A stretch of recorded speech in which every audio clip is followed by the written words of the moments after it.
Hi, this is Bob from Janfi Journey.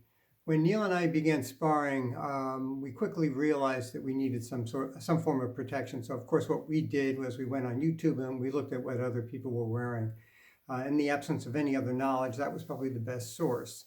We made some mistakes and we found some good things. So I just wanted to share part of that experience with you. So when we got started, we quickly realized eye protection was critical as well as hand protection. My fingers kept getting whacked hard. So the first thing I did was I went over to Home Depot and I just bought myself a pair of safety goggles. Fairly straightforward, inexpensive, high impact, and you can get them at a hardware store.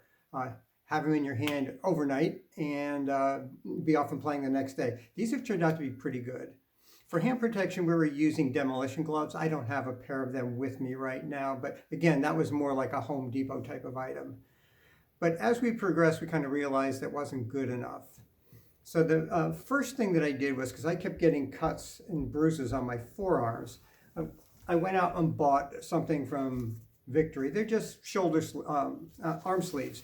Just slide them on, they're padded protection, they take some impact, and that definitely solved the problem at the beginning. So I did get a pair of these just to cover my arms and stop those bruises. The second thing I did was I stepped it up on the gloves a little bit. I went to a sporting goods store and I looked in the lacrosse department. I found lacrosse gloves. These are actually not so bad. Boy, did they help with my fingers getting whacked.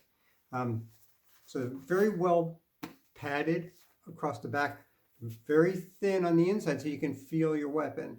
The problem with lacrosse gloves is they're not good enough when your sparring level picks up. When the intensity increases, you can feel the sword through the padding, as well as there's places like the tip of the thumb that are unprotected, as well as the inside of the index finger.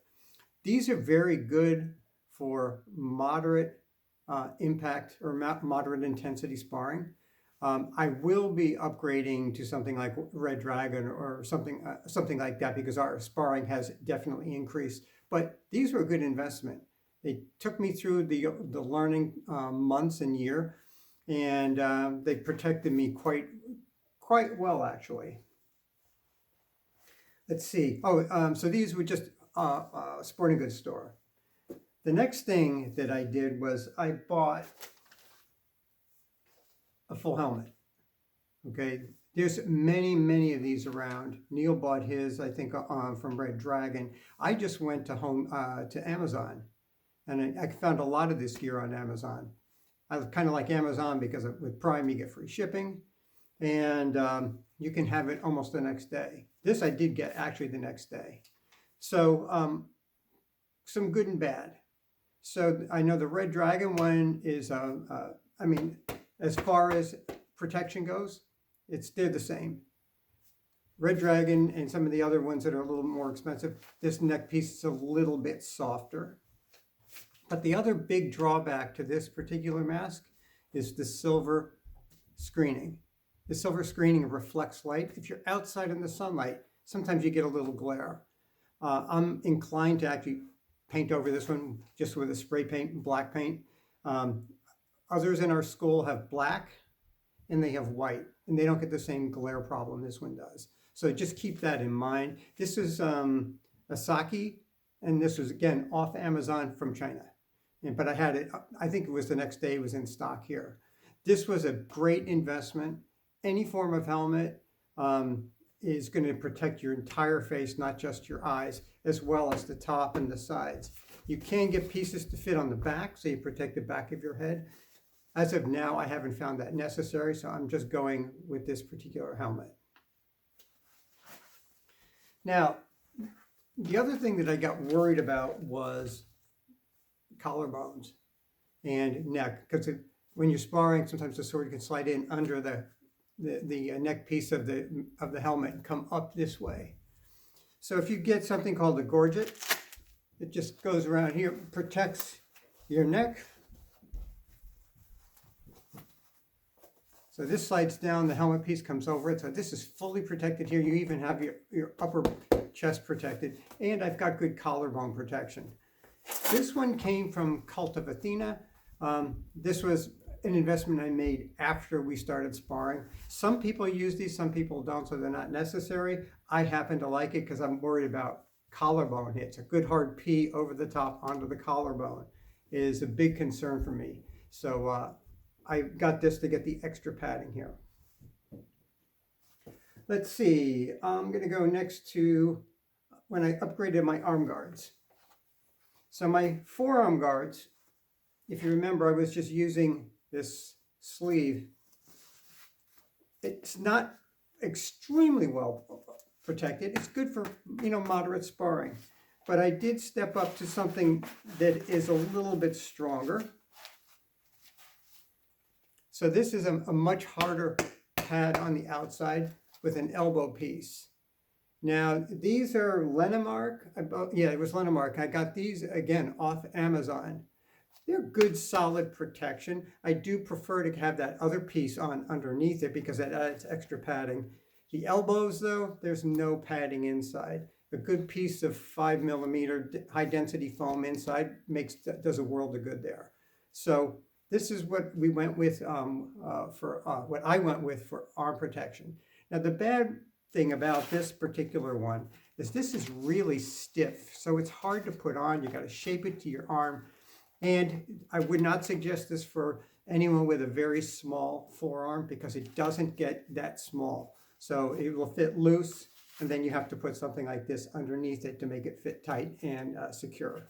So this was okay. I probably, if given a choice, I would not get it again. It was on Amazon. I saw it. It looked pretty good. It got good reviews, so I grabbed it. I'd probably go more with, I think Purple Heart Armory has a really good forearm protector that one of my colleagues has. And I think that would be the way to go, to be honest. The next thing is, what about the chest? So a lot of people spar without any chest protection, but damn, I've got sore ribs. I've gotten bruises on my shoulders, but especially in under here, you get a good cut to the chest, and it hurts. So you can buy, full jackets, but I didn't do that. I took the advice of some of my HEMA friends, and I got something this is from Purple Heart Armory. It's a chest plate. So I'll stand up a little bit so you can see. So this goes over your chest, the straps go over it, so it secures on tightly, and you wear it under a jacket. So if you have a Kung Fu jacket or a HEMA jacket or something like that, good solid protection. It definitely stops all the good hard thrust. It feels so much better and so much more safe to be sparring with something like this. Now, this is just a thin piece of plastic, but it's it's high impact plastic, so it's not going to break. I went and added, I don't know if you can see this, a piece of 5mm high density foam to the inside just to give it a little bit of a cushy feel. Put that on under a t-shirt or over a t-shirt, throw a jacket over the top of it. You don't even know it's there. But boy, it does a good job at absorbing impact from a good hard thrust. I think lastly, let's see, what have we got here left? Oh, leg protection. So, when you're sparring and someone takes a good low wah cut at your leg, you're going to find the side of your knee is going to get whacked. Or if it's coming across the front, your shin bone. Now, bruises on the shin from a heavy hickory sword just hurt like hell for a long time. So, good leg protection is available, and I would recommend it when you're picking up your intensity.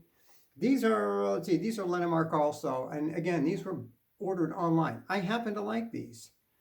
They're good hard shell on the outside, knee protection. They're padded on the inside, so they're comfortable. A couple of things to point out though. For people who are real tall, have a very long shin bone, this will probably not fit.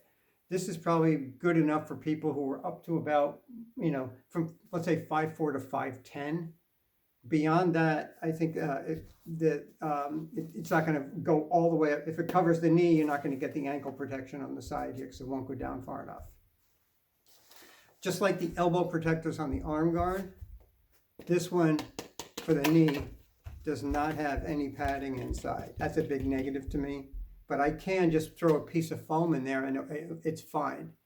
But again, these were a reasonable price off Amazon. Get it pretty much the next day if they're if they're in stock, of course. Now that's pretty much it.